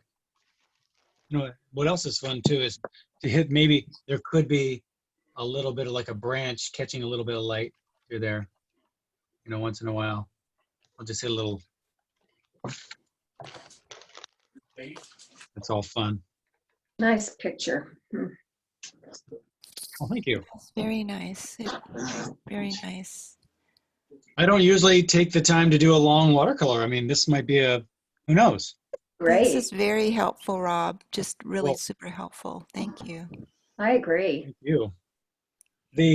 This whole thing has been a learning. I mean, maybe this Zoom will be a good tool. Yeah. Well, yeah, definitely. 'Cause I think my little thumbnail was better than it's ever been. Well, good. Yeah. My painting is not so much, but. So, Rob, I was wondering if I could have my critique at like noon, if that would be all right. You want to do yours first? Yeah. And we start at 12:15. Oh, okay. Who is this? Is that Katie? Is that Katie? Katie, yeah. Is that all right? Yeah.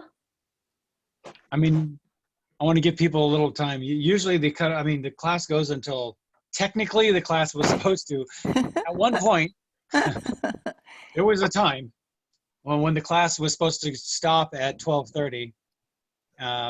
So then we would do the critique in the last 15 minutes, and that never worked. I don't know why it's always been the 12:15 marker. Well, I really appreciate the time you take for each one of us to really go through the critique so thoroughly. It's that first time that I signed on a couple weeks ago, that was so helpful. So I appreciate it. Thanks. I agree. Now, I was thinking about doing that more with the plein air at Huntington, Diane. Ah. But the only thing is well, they don't have the classes, huh? Or they haven't, did they list anything? Or no, did they won't have any this summer. Did you suggest it? Yeah, they laughed at me. No. Oh, no. They, let's see, they said that we're on for fall though, so. Okay, well, and I don't know, crossed. I forgot whether it's plein air or portrait. Portrait, I can look, I don't think they're marked yeah. yet, so I can contact them though. But I'm hoping it's plein air because we did portrait last, so I'm thinking it's plein air. Yes. Yeah. She probably did that. Well, I'm gonna have to sign off pretty soon, Okay. I think, but I'll try to work on this during the week. Just send a picture over, you know, I'll okay. Yeah, no problem. Okay, thank you so I'll much. critique that. Yeah, if you guys ever, if it's during the week and you didn't get a critique or something like that, I'll do it during the. Yeah, I wanna finish watching your demo. So anyway, okay. Oh, it's pretty much finished. You know, oftentimes I'll just as a kind of a capper, I'll take a little something over the foreground here. Oh, right. Little sticky things like that. So that again, we're getting the feeling of this coming out of the shadow and overlapping the light here. And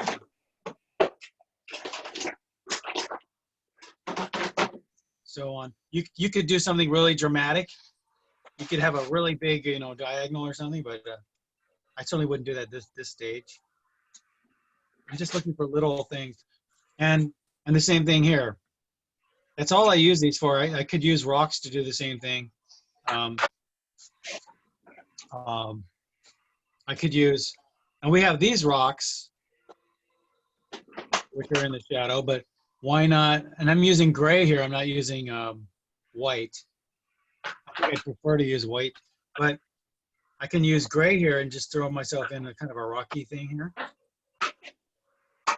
Rob, could you move your paper up a little bit? Oh, great. Thank you. Yeah, sure.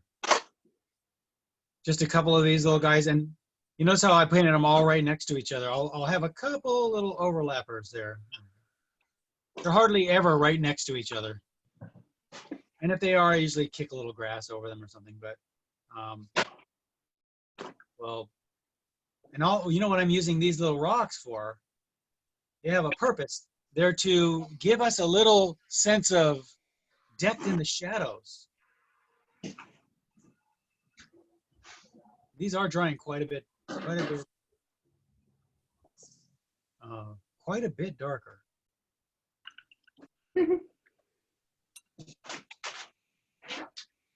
And I might throw a couple of sticky things right over those. They don't look like much, but they help to kind of fill in some areas if I feel like it needs it. I'm almost losing all of that.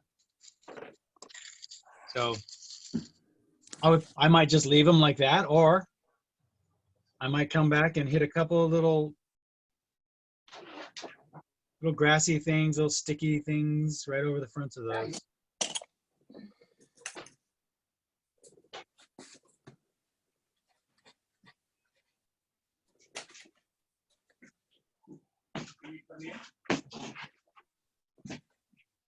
All right.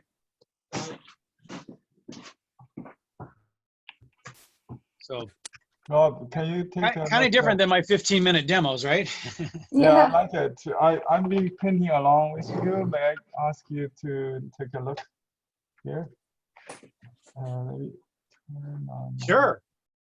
How are we going to do it? You mean do it, you want to just look at your picture on the, just hold it up to the thing? Yes. Is that your picture right there? Can you see it?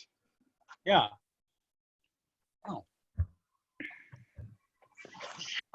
Do you mind if I pin it up? Yeah. Oh, you can capture the screen, huh? Cool. And that's, okay, cool. Nice. Okay, let me turn my camera off so you can do. It looks pretty, Henry, from Thank you. what I see really way I'll up try to there. hold to the. Wow. Nice. You know what I instantly like is the way you really wrapped these shadows around the Well, it's trunk. very nice. Yeah. Very nice, cool. Henry. Thank you. Yeah, beautiful. No, Henry, remember when I hit a couple of little halftone, little saturations along this halftone area? Uh-huh. I could see hitting a couple of little pieces of that there. The round form, the kind of form, round cylinder. Okay. Right as it goes into shadow, maybe hit a little bit of saturation. Uh-huh. Little, I don't know, a little orangish or reddish. Little bit of red in there, like that. I'm hitting a little bit of red on. There we go. That was too much. I love the tree on the left. It's so Yeah. three-dimensional. It really pops. Yeah. I like it. Maybe a little more shadow in your foliage. Okay. A little shadow up into the trees. Uh-huh. Yeah. The leaves of the trees. Okay. Yeah. Beautiful. Thank you. Really intuitive. Yeah, really beautiful. I like your setup. Thank you. Let's see. How about that? We can Using- critique as we go, huh? Oh. Yeah. I'm using a program called OBS, which is freeware. So, yeah, I have several webcams, two webcams. Wow. Yeah, I can. You have three pictures going on at the same time there. Yeah, right. What's it called? OBS. Like OBS? Yeah. O as in Otis, B. I don't know what it stands for. Let me see if there's a. Like B as in boy? Boy, yeah, S as in studio or something. Yeah. Okay. Let me see. About. Okay, that's. Is it free? Yeah, it's called OBS Studio. It's a free and open source video recording and live streaming software. This is free. Freeware. I want to look at that. There are lots of church and non-profit organizations use it. Wow.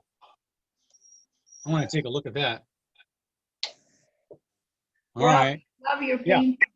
Really beautiful. Thank you. Really nice. I can pin that up there. There we go. Yeah. It's a little, maybe a little Disney looking, but oh well. No, it's great. I think it's beautiful. Yeah, it's, yeah. Thank you, Rob. Okay. Thanks, Diane. So what are we doing now? I'm sorry, Just finish up. Finish up. We'll have the crit at, in 20 minutes. Okay. Okay. See everybody next week. Thank you, Rob. Bye, everybody. All right, bye-bye. So, Rob, I also emailed you something I started from last night that you can help me out. It doesn't have to be today. Yeah, I did make a quick little comment on there. Oh, you did? Okay.